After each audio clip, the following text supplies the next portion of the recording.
as a football fan, I look at when a team has a corner, when my team have a corner, I'm like, oh, what an advantage we got here. Get it into the box and there should be a goal coming, or you got a chance for a goal. Very rarely does it happen. Your side, West Ham, only 4 goals this season that have resulted directly from a corner. Okay, the most is 7 with Arsenal. The least with none is Forest, Palace and Aston Villa. Right? Man United 1 from a corner. Brighton, we know how fantastic they are attacking 1 from a corner. Is it something you practice on the training ground, corners at West Ham? Is that something you talk about? Well, we don't practice them as much as we could, because obviously, we can or want to, because of the fixture schedule. You know, that like how much it comes along. But I watch thousands and thousands of corners and everything else, and I didn't quite get where he said until it goes out or whatever, because we were just talking off air then with Benty, and sometimes from a corner, a resulting corner, he might head it, and then they might get the first contact and we score off that. Yeah. So does that mean that it's a direct throw? No, it's from when the corner is taken to you lose possession. Right. So do they count losing possession as the defending team that's the end out? of the corner. That's the end of the, yeah. So there you go. So we wouldn't count that, because we then have people set up for us not winning the first contact, because that's still that's your second phase of play from resulting from the corner. Why don't then we see more teams? So for argument's sake, if Manchester United were defending a corner, why don't we see a team like Manchester United put 3 attacking players on the halfway line? Right? Well, they can. No, but why don't we see this more often? So if West Ham have gone up for a corner and they're throwing everyone in the box, all of a sudden you're going to look up and you see 3 or 4 Man United players ready to break away. I would imagine David Moyes would look at that scenario and go, hold on, we can't have everyone in the box. And then you draw out more players from West Ham to defend a little bit more, so you've got less chance to score. Why don't we see teams attacking corners that are defending it, is my question. Yeah, I get exactly what you're saying. And if 3 attackers was against us, I do the set pieces with the boss, so I look at them all week, and then we decide which way we're going to go and how we want to do it. If someone put 3 up against us, we'd want to play cat and mouse with them. So we'd want to put someone here and say, okay, well, are you going to come back with them? If not, we've got an overload on them then. Okay. So there's bigger spaces. We don't see that, right? Why is that? Why don't players that are defending corners think there's a great chance to break? I think that it has been done, and I think that's more by teams, and Benty will probably back me up here, it's more by teams who are probably smaller. So Man City have done it in the past. Yeah. They've left 2 up.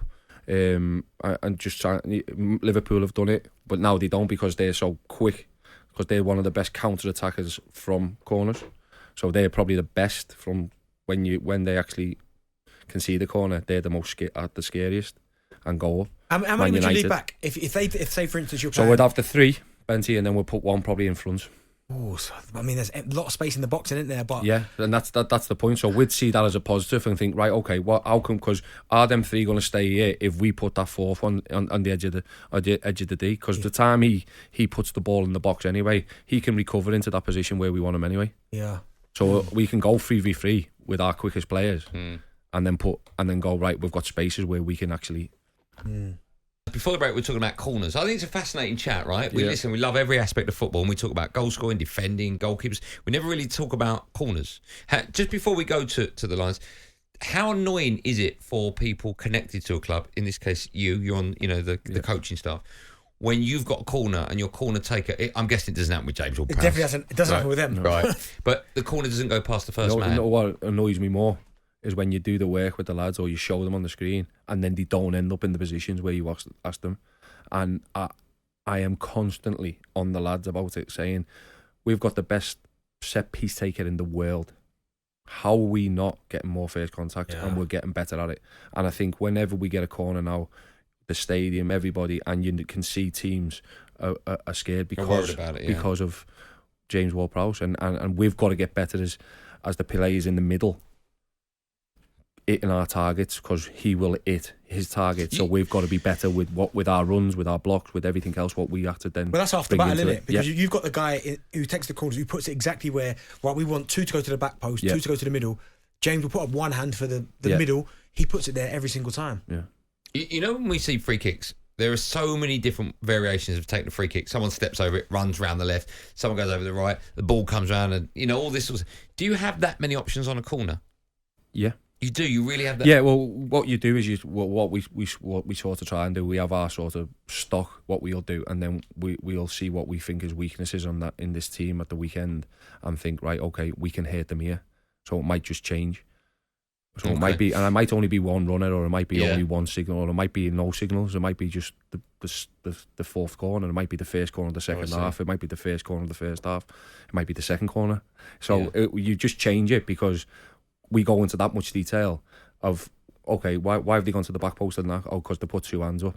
Yeah. Okay, why have they put one? So you make the lads aware. So the lads go into it knowing that this has been his run for so long. This has been his run. This is where he'll go 90% of the time, but he might change up, and this will be it. So our block of markers, you've got to do this. Our men, this is your zone. So it's very intricate, and the detail. So I've always wondered this because again, you've got James Ward-Prowse. Do you sometimes make him take corners against your defending lot? No, we haven't. Practice, you mean? Training, as in to make them defend. Yeah, no, we actually don't, because again, as I said before, this week it's difficult because you don't have all the lads in the building. Yeah, of course. Till tomorrow, and then obviously the work, what's got to be done is on the pitch.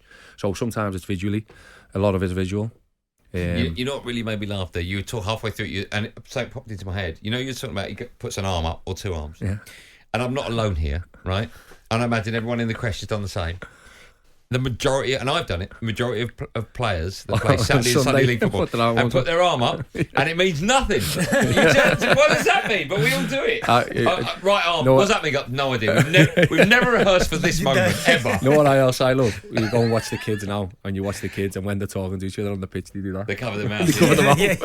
That's amazing. And they probably don't even know why they're doing it. No, yeah. Because obviously we can't lip read from the outside. We haven't got cameras. So it's brilliant. It's brilliant. No, these things. We should do a phone-in about things that you do when you're playing football to copy the players on them. I wonder if Sunday League players now cut their back in their socks.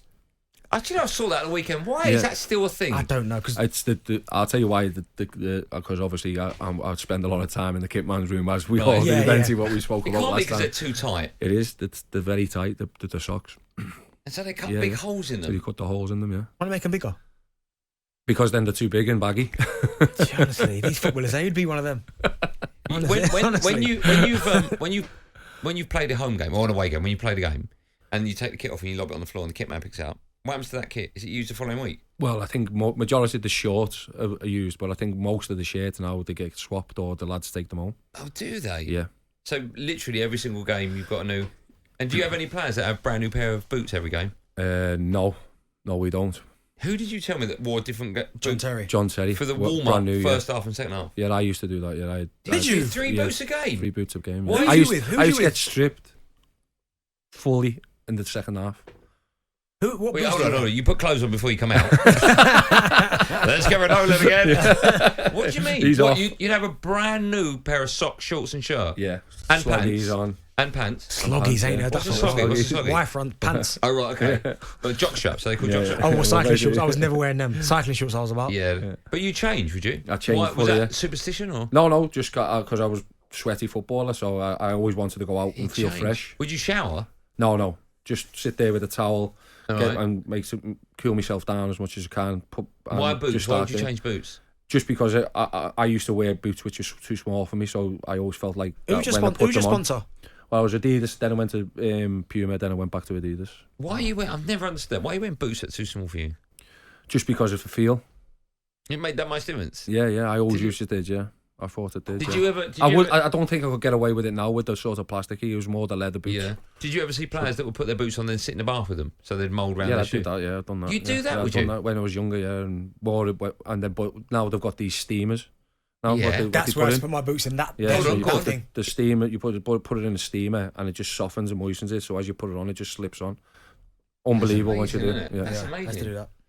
talkSPORT Drive. Super opinionated sporting debate. Monday to Friday afternoon from 4 on AM, on DAB, via the talkSPORT app and on your smart speaker. talkSPORT.